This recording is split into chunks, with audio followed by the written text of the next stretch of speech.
ከብዙ ክርክርና ጭቅጭቅ በኋላ እንባዋን ሸሽጋ ፈገግ የምትል ሴት ነበረች። የቱንም ያህል ብትገፋት ሁሌም ከጎንህ የምትገኝ ሴት ነበረች። አንተ እንድትቀምሰው ስለምትፈልግ አዲስ የምግብ አሰራርን የምትሞክር ሴት ነበረች። ስለ አንተ ቀን ስለምትጨነቅ ስለ ራሷ ቀን ክፋት ቀድማ የማትነግር ሴት ነበረች።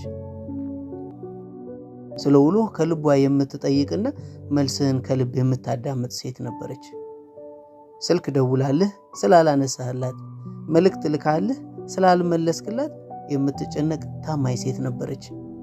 ከጭኗ ላይ አርፈ ጣቶቿን በፀጉር ላይ እያሽከረከረች የወደደችውን ታሪክ ከመጽሐፍ መርጣ የምታነብልህ ሴት ነበረች። ከቅዳሜ ምሽት ይልቅ እሁድ ጠዋት ከአንተ ጋር ማሳለፍ የምትመርጥ ልዩ ሴት ነበረች።